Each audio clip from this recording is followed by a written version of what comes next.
Vamos lá, dando cumprimento ao cronograma de vocês. Agora eu vou passar para o próximo tópico, que fala sobre antijuricidade, que pela teoria bipartida ela seria o segundo elemento para a formação da conduta criminosa. Então teria o fato típico, com sua conduta, resultado, nexo causal e tipicidade. Preenchido todos esses requisitos, aí você passa a análise da segunda conduta, do segundo elemento, que é a antijuricidade. Ilicitude, injusto, antijurídico, tem várias nomenclaturas na doutrina sobre isso. Então, eu verifico se o agente fez uma conduta imbuída com vontade ou com falta de dever de cuidado, se é uma ação ou omissão,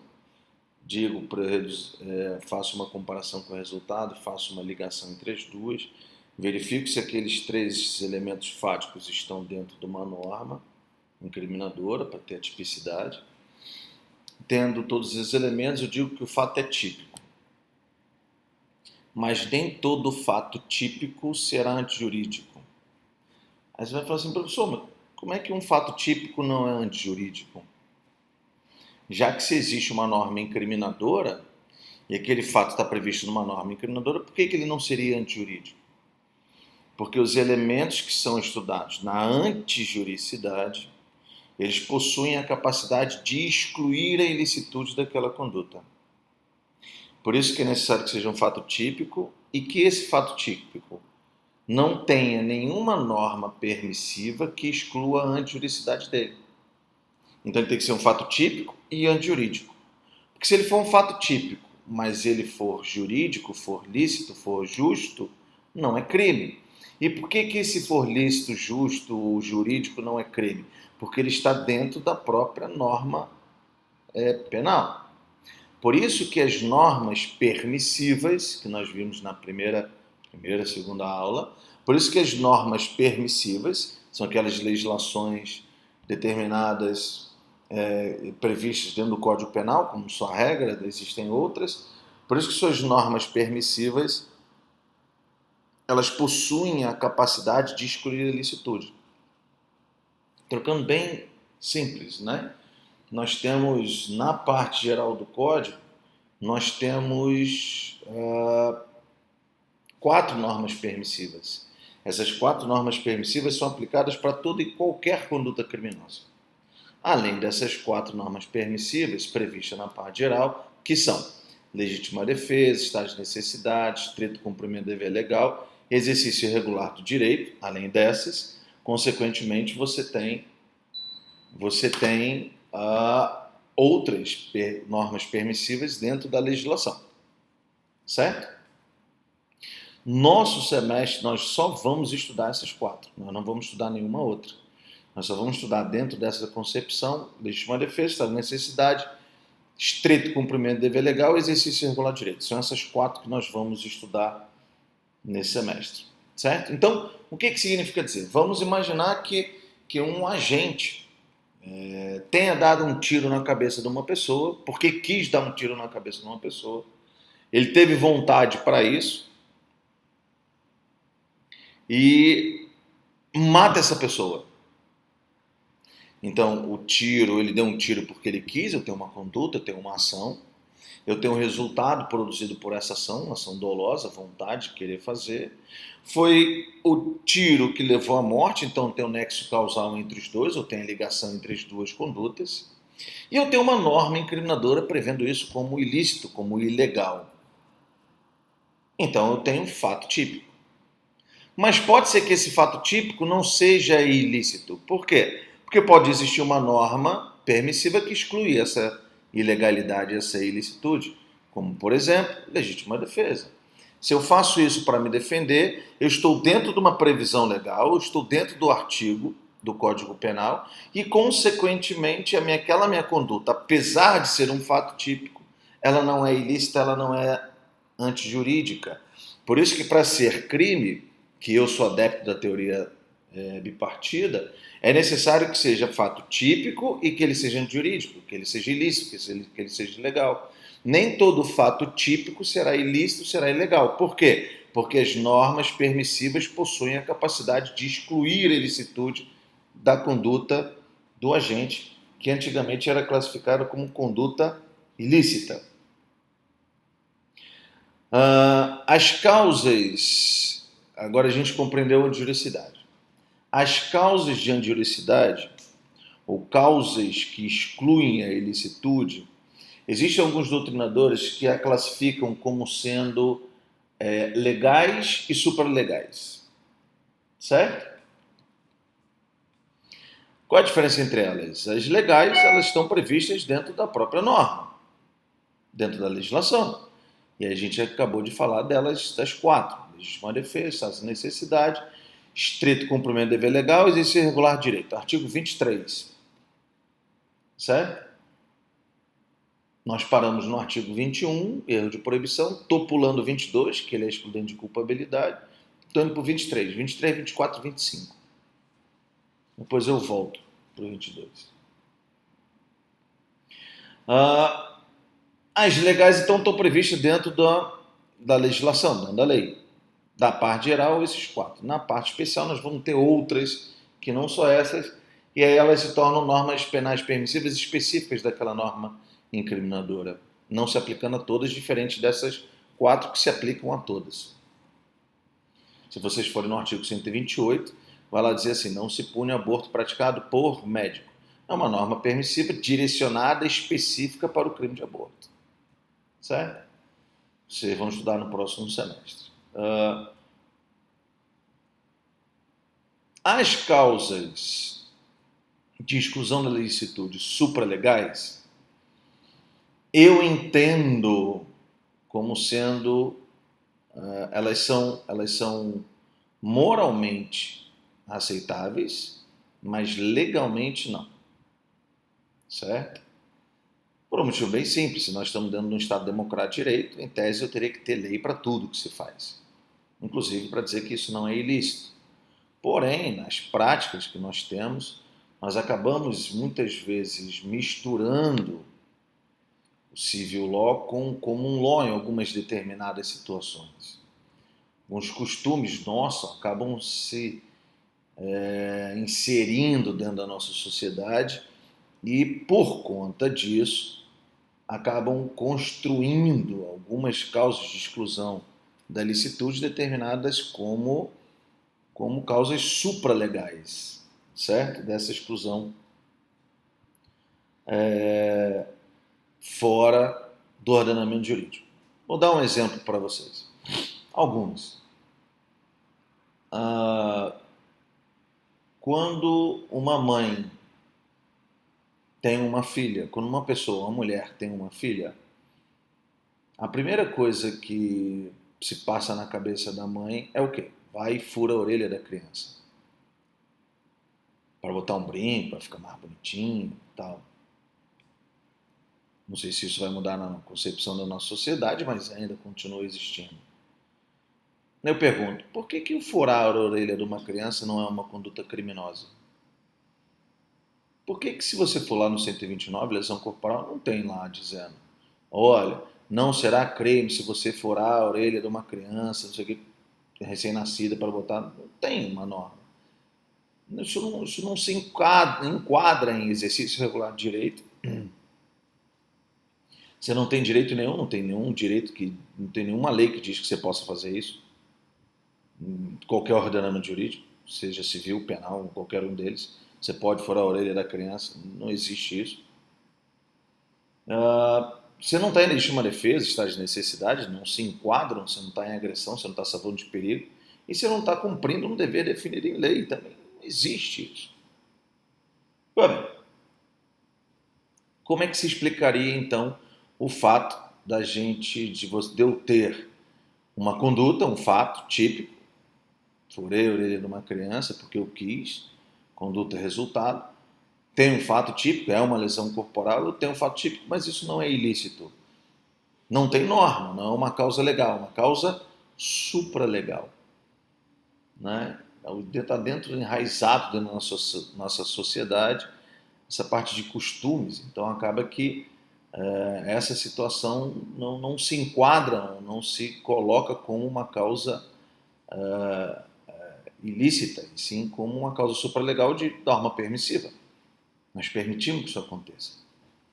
Um exemplo daqui da região de vocês, sempre falo isso nas aulas, é a festa do Pau da Bandeira, que esse ano, pela pandemia, não terá, mas o pessoal vai lá na serra, arrebenta, corta uma árvore, todo mundo, vem várias pessoas trazendo a árvore no ombro, no braço, durante percurso de quilômetros, as pessoas ficam em volta daquilo e fazem festa em cima daquilo ali. Então arrancar aquela mesma árvore no Rio de Janeiro, tu vai preso na hora. O que leva a crer que aqui isso não vai ser uma conduta criminosa, ou que não é ilícita, ou que não é ilegal? É uma causa supralegal de exclusão de ilicitude. Então, dependendo da região e dependendo do que se faça, algumas situações elas não estão previstas na lei. E por não estarem previstas na lei, até porque a lei ela não é absoluta, né?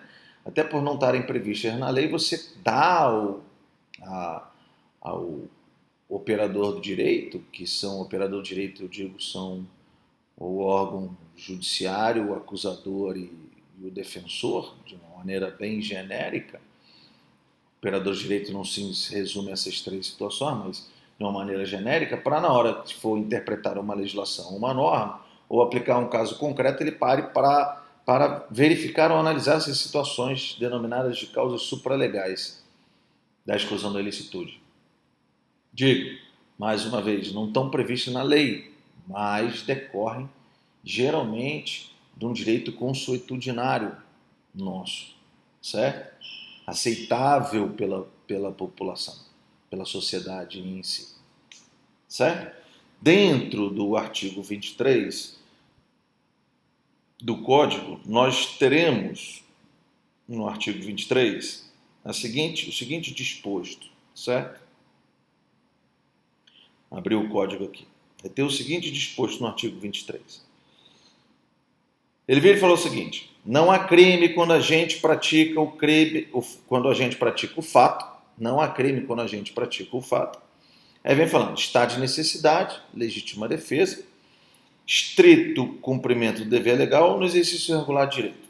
E aí ele coloca no posicionamento, no parágrafo único, assim, um agente que em qualquer das hipóteses deste artigo responderá pelo excesso doloso ou culposo. No artigo 24 fala do estado de necessidade e no artigo 25 fala da legítima defesa. Enfim, não vou ficar lendo artigo para vocês que vocês conseguem ler em casa. Vamos interpretá-los. Se nós começarmos a observar, estrito cumprimento do dever legal, exercício irregular de direito, que estão no inciso 3º do 23, eles não possuem nenhuma norma que explique o que significa eles. Diferente do estado de necessidade, que está no artigo 24, e da legítima defesa, que está no artigo 25, que possuem um certo conceito em relação a isso. Aí você vira e fala assim, professor, então como é que eu vou interpretar o que é estrito cumprimento do dever legal e exercício irregular de direito? Bem, vocês vão discutir, vão visualizar, vão ter várias doutrinas em relação a isso, com diferentes posicionamentos, tá? Mas eu entendo como sendo mais acertado, ou mais escorreito, por assim dizer, aonde você está, estrito cumprimento do dever legal. Dever legal, dever em lei, definido na legislação. Volto a dizer, existem posicionamentos doutrinários que invertem esses dois. Estou dizendo que eu entendo como mais certo. Estrito cumprimento do dever legal, dever definido em lei. Então, basicamente, terá uma lei dizendo como se deve fazer e o que se deve fazer. Então, a partir do momento que um policial vai efetuar uma prisão, aonde ele tem um mandado de prisão, e o mandado de prisão está na lei como ele deve executar, a forma que ele deve executar e as características, o período, o horário, a forma que tem que ser realizado. Se ele faz isso, ele está no estrito cumprimento do dever definido em lei, dever legal. Certo? Estrito cumprimento. Eu estou cumprindo o que está definido na legislação. Um dever definido na legislação. Aí eu estaria dentro de um estrito cumprimento do dever legal. Quando isso não está definido numa lei, mas decorre de um direito, não uma lei, aí eu falo uma lei ordinária para isso, certo? Porque não há crime, não há pena sem lei anterior que o defina, artigo 1º do Código. Então, quando isso estiver definido, não estiver definido em lei, isso pode ser um direito decorrente dela. Então, por exemplo, eu tenho uma legislação que fala sobre os esportes, de uma forma em geral.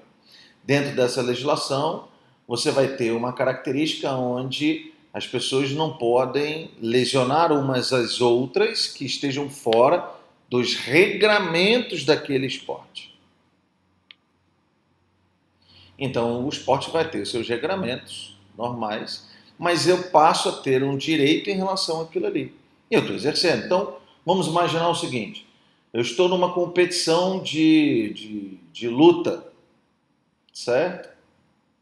Eu vou bater na outra pessoa e vou dizer que eu estou batendo nela. Vou imaginar que na briga um dos dois morre.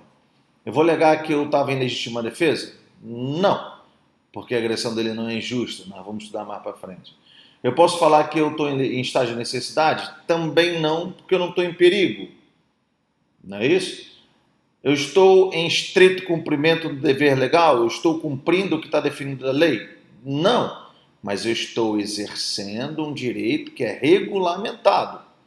E aí, nesse direito regulamentado, eu posso ter, dentro das regras esportivas, dentro da legislação esportiva, veja que a legislação esportiva, ela não vai dar, a legislação geral, ela não te dá como será feito, sei lá, o UFC.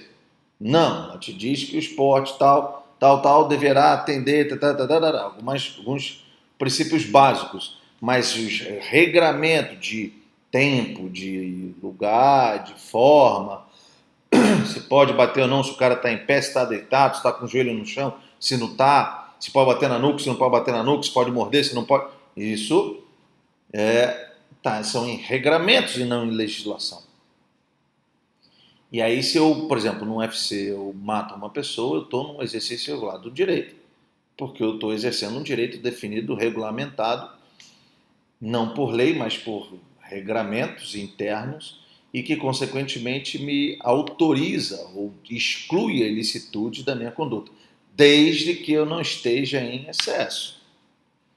Porque o próprio artigo 23 dispõe que o excesso é punível. A mesma coisa, o policial pode prender, e se ele prender, no momento que ele prender, ele quebra o braço da pessoa, lá na norma diz poder usar a força necessária, coação necessária para isso. Utilizar coação não. Vou utilizar a força necessária. Coação a gente tudo numa outra coisa para frente. Então, utilizar a força necessária.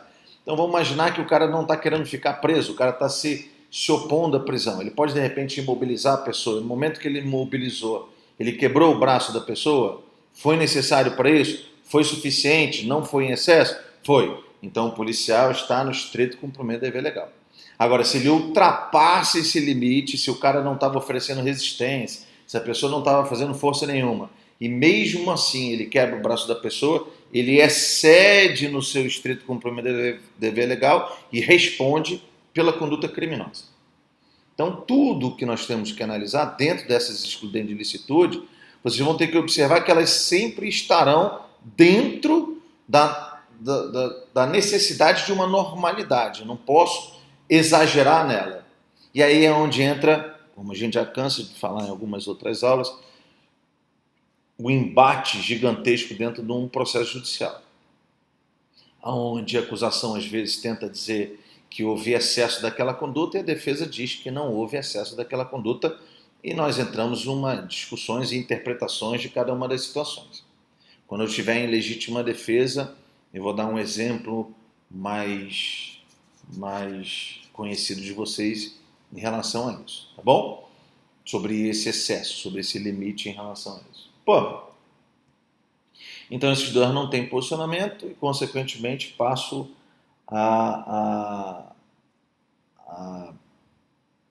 ao posicionamento em relação à legítima defesa e estado de necessidade. Se vocês forem ler o artigo 24 e 25, eles são quase que idênticos, certo? Se você for observar os requisitos, tanto num quanto no outro, eles são quase que idênticos. Se você ler o artigo 24, ele vai dizer o seguinte: considere-se em estado de necessidade quem pratica o fato para salvar de perigo atual, que não provocou por sua vontade, nem de outro modo poderia evitar, direito próprio alheio, cujo sacrifício não era, nas circunstâncias, não era razoável exigir-se. Se você for para a legítima defesa, é parecido. Ele fala assim: entende-se em legítima defesa quem, usando moderadamente dos meios necessários, repele injusta agressão atual iminente, direito seu ou de outro. Então, fica difícil, né, de eu determinar, uma pessoa está me batendo, eu estou repelindo uma injusta agressão, eu estou me salvando de um perigo atual. Porque, olha só, meio moderado os dois possuem, a moderabilidade da conduta.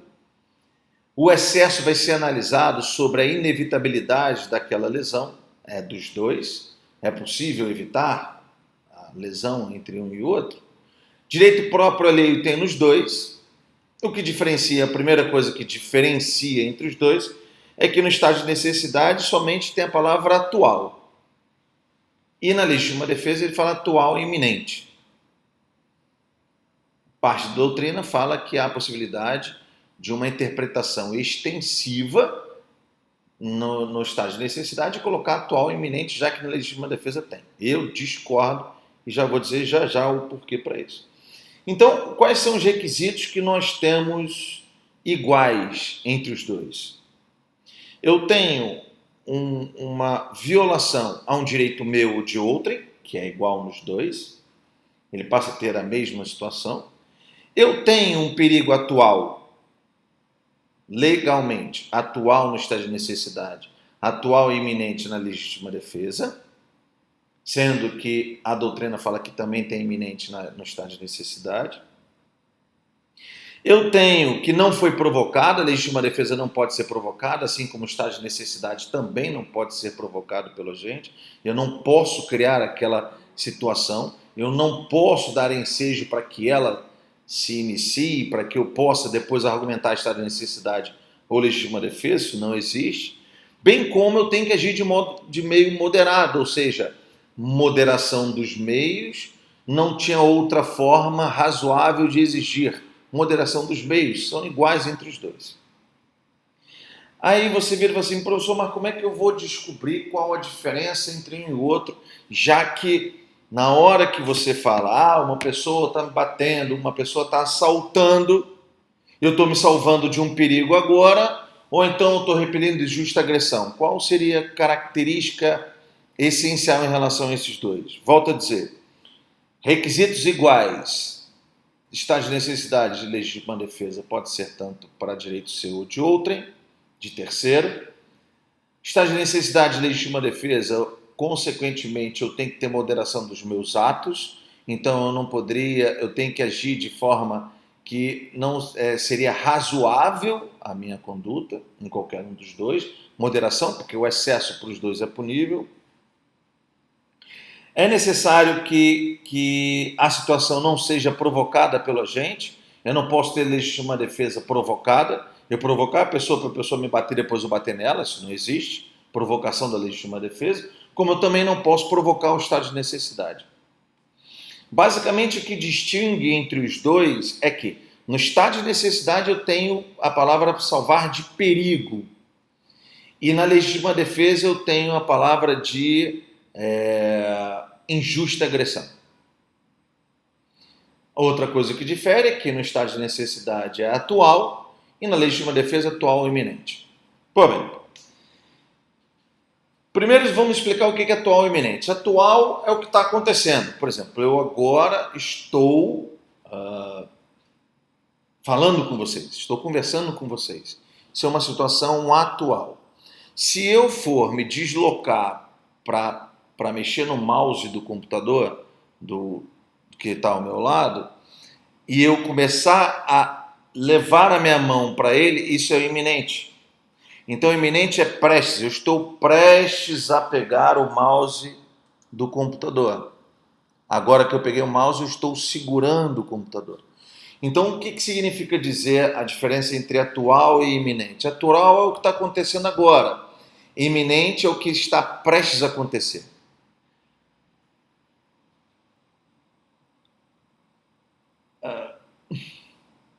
Legal.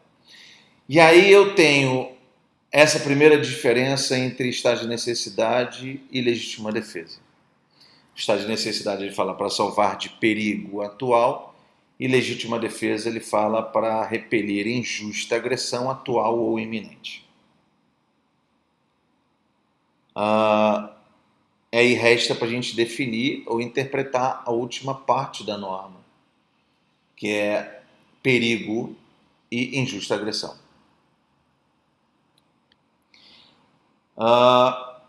Perigo, ele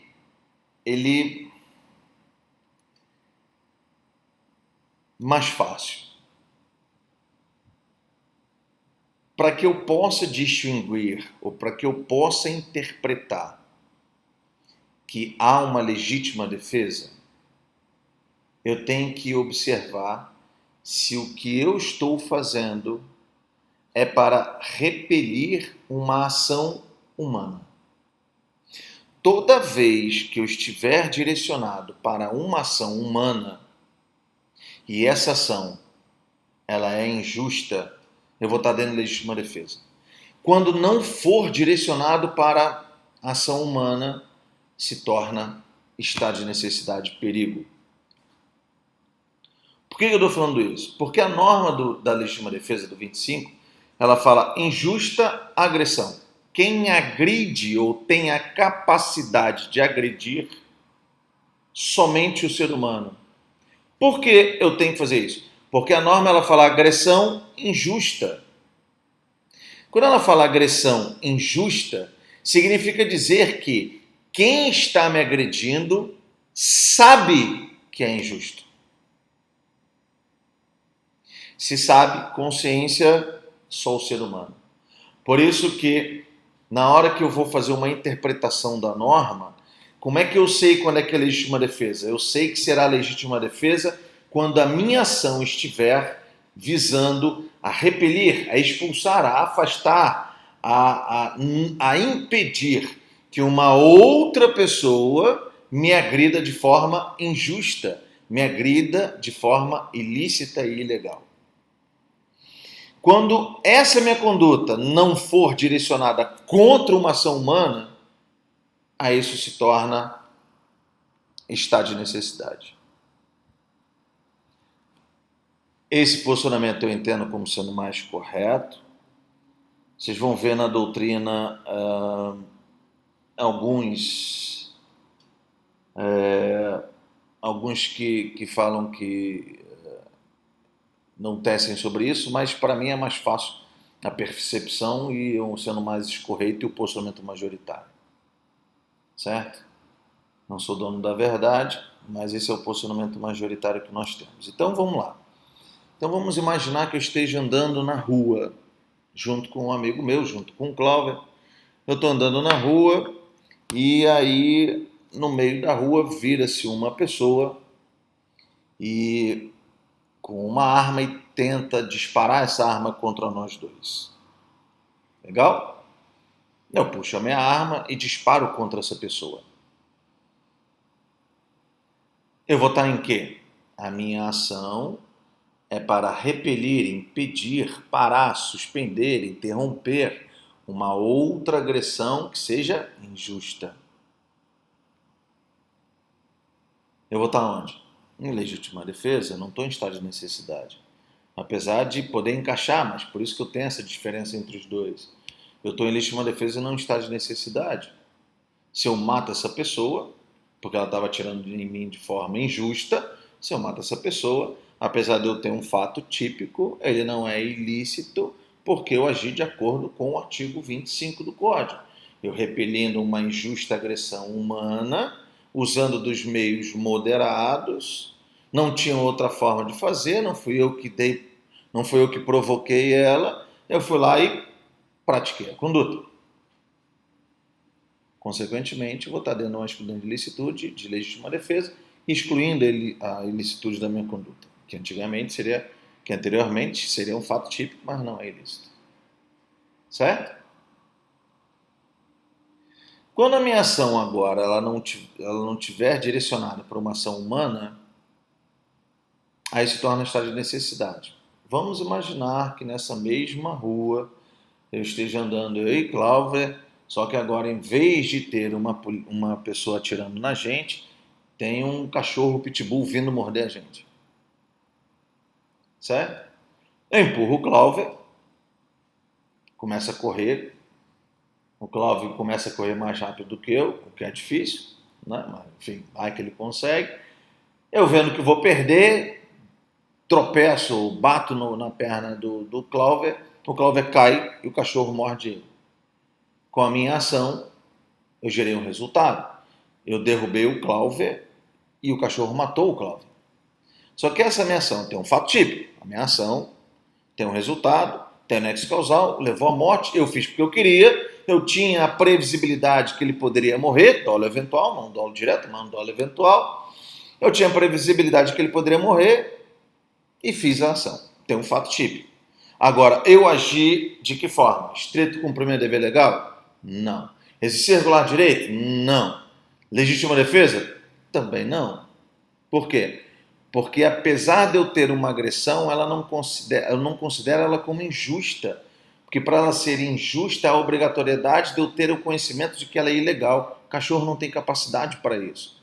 Se o cachorro não tem capacidade para isso, eu não estou na agressão injusta. Se eu não estou na agressão injusta, eu estou onde? Em perigo. Que é o perigo do estado de necessidade. Então, no momento em que eu faço essa conduta, a minha defesa num processo judicial vai ser qual? Olha, eu estava em estado de necessidade, eu estava num perigo, o cachorro ia me morder, eu estava num perigo que eu não tinha como evitar, não fui eu que soltei o cachorro, não foi ele, não provoquei, não fez nada disso, eu não tinha outra forma de fazer, e o meio moderado que eu utilizei foi, entre a minha vida e a dele, vai a dele. A gente faz uma ponderação, e aí, consequentemente, você entra dentro do estado de necessidade. Certo? Então, essa é a diferença básica entre estado de necessidade e legítima defesa. Toda vez que você se deparar com uma situação, você vai ter que sempre observar o seguinte: ela é proveniente de uma ação humana? Se ela for proveniente de uma ação humana, legítima defesa. Se ela não for proveniente de uma ação humana, estado de necessidade. Aí, dando um exemplo, vamos imaginar agora um terceiro exemplo, questionável, né? Vamos imaginar agora que nós estamos andando numa rua, eu e Cláudia, e no meio dessa rua vira-se uma pessoa com um cachorro e ela diz que vai atacar o cachorro, vai soltar o cachorro na gente. Nós pedimos para ela não soltar o cachorro, ela começa a atiçar o cachorro vem correr atrás da gente. Ela atiça o cachorro, solta o cachorro. Solta o cachorro vem, e aí a gente começa a correr, não consegue, eu derrubo o Cláudio. Mesma coisa. Nesse caso, eu estaria em legítima defesa, estado de necessidade. O que eu falei para vocês, vamos buscar a origem da conduta. A origem da conduta veio da onde? De uma pessoa. ser humano. Aí eu vou alegar estado de necessidade. Por quê? Vou alegar legítima defesa. Tu é doido? Ó, não posso alegar estado de necessidade. Vou alegar legítima defesa. Por quê? Porque o cachorro veio, foi atiçado e foi solto por uma pessoa. E a minha conduta está no sentido de quê? Está no sentido de eu tentar parar, impedir, postergar, adiar o quê? Uma agressão que está sendo injusta praticada por uma pessoa. A pessoa tem a capacidade, a consciência de entender que se soltar o cachorro pode matar um dos dois. Por isso que se torna legítima defesa. O que você tem que sempre observar é a conduta na qual eu estou combatendo. Ela é uma conduta decorrente de uma pessoa, legítima defesa. Tem origem numa pessoa, legítima defesa. Se ela tem origem fora de uma pessoa, que não seja uma pessoa, em qualquer outra coisa, estado de necessidade. Por isso que, por exemplo, eu estou caindo num... Por que é importante essa definição? Porque quando você está em legítima defesa, eu não tenho legítima defesa real versus legítima defesa real. O que significa dizer? Num processo judicial, eu não tenho a capacidade de dizer que duas pessoas praticaram legítima defesa de forma real. Por que não? Porque na legítima defesa, uma delas sempre estará agredindo de forma injusta, enquanto que a outra estará agredindo na forma justa, permitida, lícita. Por isso que eu não tenho duas legítimas defesa real, é o que vocês vão ver nos livros. A impossibilidade de legítima defesa real. Por quê? Porque uma das ações que é humana, como eu estou repelindo uma ação humana, que tem proveniente do ser humano, essa ação obrigatoriamente ela tem que ser injusta, ilícita. E se ela é injusta e ilícita, consequentemente o que acontece? A dele é ilegal, a minha é permitida. A dele é crime, a minha não é. Já no estado de necessidade, como decorre de uma situação que não tem origem de uma conduta humana, eu posso ter duas pessoas alegando estado de necessidade ao mesmo tempo. Vamos dar um exemplo bem simples. Um avião está caindo, só tem um paraquedas. As duas pessoas se degladiam entre elas para que elas possam, uma, pegar o paraquedas da outra e ela poder se salvar. As duas estão em estado de necessidade, porque o avião está caindo por uma situação não provocada pela pessoa. Se tiver provocado, se uma delas derrubou o avião, essa que está tentando derrubar o avião, a ação dela é injusta e ilegal. E aí eu estarei dando uma legítima defesa. Mas se o avião está caindo porque acabou a gasolina, ou porque um raio bateu nele, ou porque acertou um pássaro e o pássaro destruiu parte da fuselagem e agora o avião está caindo, se duas pessoas estão se degladiando por conta dessas situações últimas, eu vou estar, as duas vão dizer estado de necessidade. E eu posso ter estado de necessidade real para as duas. Por quê? Porque as duas estão salvando de um perigo atual. Por que eu não entendo como sendo possível ou crível que haja uma possibilidade de estar de necessidade iminente? Como eu falei mais para trás. Porque o estado de necessidade iminente, ele é imperceptível. Eu não tenho como saber que eu estou em perigo se eu não sei o que vai acontecer. Vamos dar um exemplo? Vamos imaginar que esse mesmo avião, o pássaro bateu no avião e quebrou a turbina. E o avião está voando. Ele pode cair, não pode? Eu não sei. Pode? Pode. Está na iminência? Tá. Ele está perdendo velocidade? Está isso? Mas isso não significa dizer que obrigatoriamente eu terei um perigo à frente. Eu não tenho esse estado de necessidade. Eu não pactuo com isso. Porque é impossível analisar uma coisa que eu não sei nem de onde vem, eu não tenho consciência. E isso é muito simples, porque em qualquer uma dessas normas permissivas, todas elas precisam do elemento subjetivo. O que significa dizer elemento subjetivo? Eu ter a consciência e a capacidade do que eu estou fazendo. Eu ter a consciência e a capacidade de que estou agindo dentro de uma norma, dentro da legislação. E eu não, como o perigo é uma coisa que não provém do ser humano, é uma coisa incerta na sua concepção como um todo, eu não posso afirmar categoricamente que eu estou em estado de necessidade. Vão para aquele filme Titanic, que reprisa uma, uma história verídica. Assim que o navio bateu no iceberg, eu poderia estar matando todo mundo?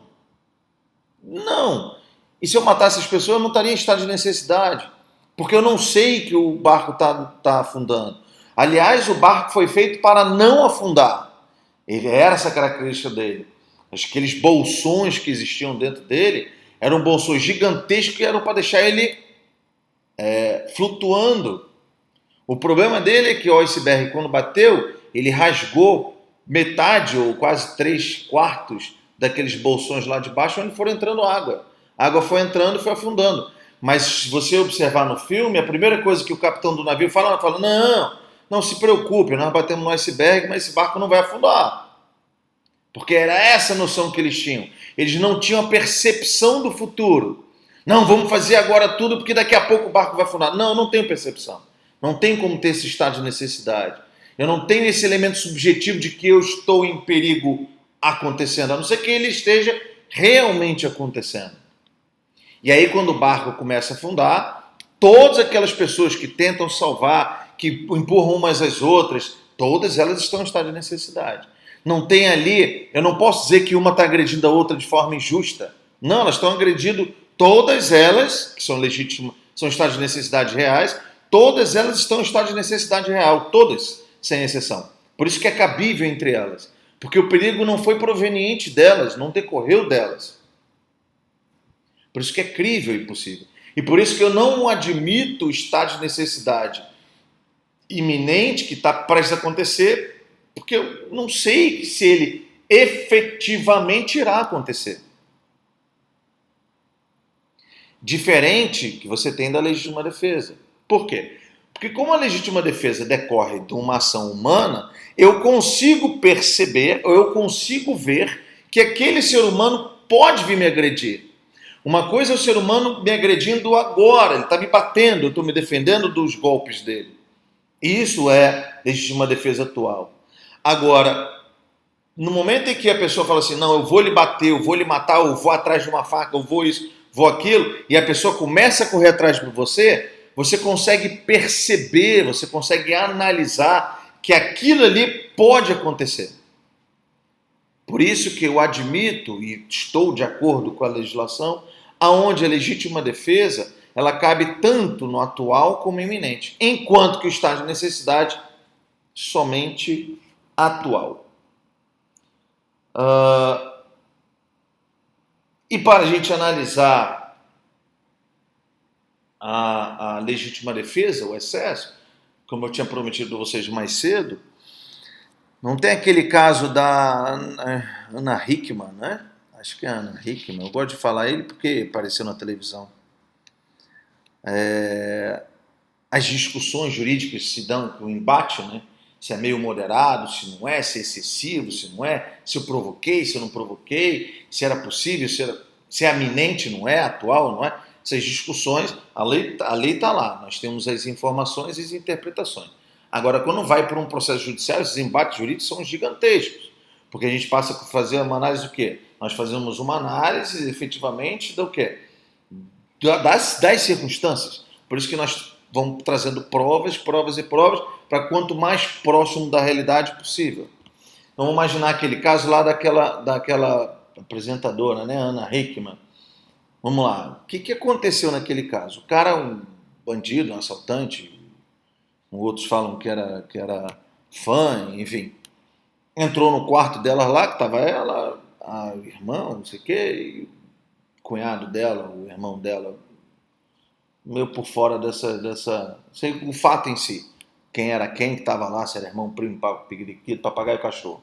Mas enfim, aí o cara entra numa luta corporal, o cara estava armado, ele entra numa luta corporal com o cara, pega a arma do cara e mata o cara.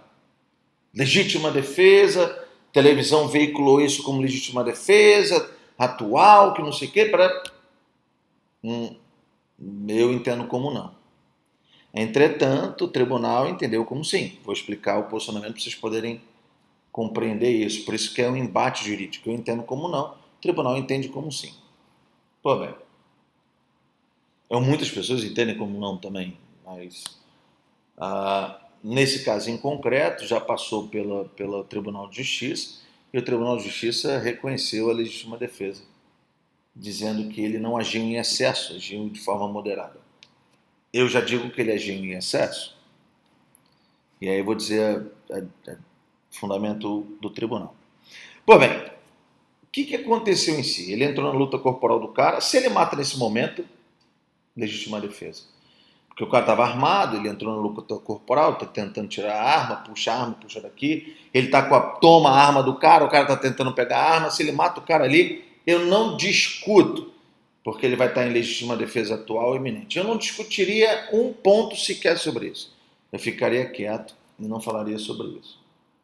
Porém, no caso em concreto, o cara, ele entrou em luta corporal com a pessoa, tomou a arma da pessoa, imobilizou a pessoa, colocou ela no chão, subiu em cima dela, botou a arma na cabeça dele, na nuca e deu um tiro. Espera. Volto a falar, se ele estivesse na luta corporal no momento, eu não falaria nada. Mas eu pergunto o seguinte, no momento em que eu dei um tiro na cabeça da pessoa, pergunto, ela estava me agredindo? Não. Ela já tinha me agredido. É passado. Por que eu estou falando isso? Não existe legítima defesa passada. Olha o absurdo. Fulano de tal matou a minha mãe ontem. Agora eu vou lá na casa, amanhã eu vou na casa dele e mato ele. Estou em legítima defesa? Não, cara. Por que não? Porque a norma fala legítima defesa atual, acontecendo, ou prestes a acontecer. É um futuro bem pequeno e não passado. Professor, mas estava ali no mesmo momento. Estava no mesmo momento. Mas quando eu dei o tiro, pergunto, quando eu dei o tiro, eu estava sendo agredido? Não. A agressão era passada e não presente. E aí no momento que ele dá o tiro, ele está num excesso, ele teria que responder por homicídio doloso. E eu ainda colocaria ele em homicídio qualificado, não dando possibilidade de resistência à pessoa. Aí você vai virar e falar assim, professor, mas espera aí, nós estamos na norma, vamos para a norma. Se você ler o 23, ele vira e fala o seguinte, o agente, em qualquer das hipóteses desse artigo, estou no parágrafo único, responderá pelo excesso doloso ou culposo. O que significa dizer? Ele está em excesso, ele ultrapassou, isso não é mais moderado, não é mais perceptível. Se o cara ainda tivesse em luta corporal ou a possibilidade de uma luta corporal, eu ainda deixaria ou aceitaria. Mas uma pessoa imobilizada, com as mãos amarradas para trás, com os pés amarrados, uma outra sentada em cima dela, o cara com a arma dele na cabeça dele, qual a possibilidade dele conseguir tomar a arma da pessoa? Zero. Ou praticamente zero. Se lembram da concepção mediana? As circunstâncias, as análises, onde a gente vai fazendo uma observação do que se dá? É exatamente isso. Eu entendo, então, como ele tivesse agido em excesso e, consequentemente, ele teria que responder pela conduta criminosa. Porém, O tribunal, por sua vez, entendeu que ele agiu em legítima defesa. E a fundamentação deles, para mim, foi a pior fundamentação possível. E por que é a pior fundamentação possível? Porque eles se utilizaram numa norma do artigo 28, que diz exatamente o contrário. A gente vai estudar um pouquinho mais para frente, mas eu vou adentrar nela um pouquinho. O que eles falavam? Não podemos exigir ou dizer que ele agiu em excesso porque ele estava na, na, ah, no seu apelo emocional, aquele momento rodeado, uma pessoa quase mata a mulher dele, a irmã, sei lá, a cunhada dele, e ele estava com o seu psicológico afetado. Não podemos fazer isso, não é crível, não tem uma concepção mediana. Se a maioria de nós estivermos numa situação como essa, nós agiríamos de acordo com ele. Senhores, o artigo 28, sem adentrar nisso ainda, ele fala o seguinte, 28, inciso 1º, não exclui a imputabilidade penal, ou seja, não exclui a sua responsabilidade, a emoção ou a paixão. Então, você vai continuar sendo responsável pelo que você fez. É basicamente isso que a norma está dizendo. E aí eles utilizam uma situação de emotiva, de ele estava abalado, emocionalmente abalado. Eu não, senhores, para mim não. Porque se eu admitir isso, na verdade, é a primeira abertura para que isso aconteça de forma aberta, de forma irrestrita, de forma desenfreada. Vamos a um exemplo bem simples. Vamos imaginar que nós estamos com um grupo de policiais subindo uma comunidade no Rio de Janeiro. Não sei se vocês já viram ou não, uma vez quando o exército e a polícia estavam invadindo o morro, troca de tiros. Passou na Globo, bota lá.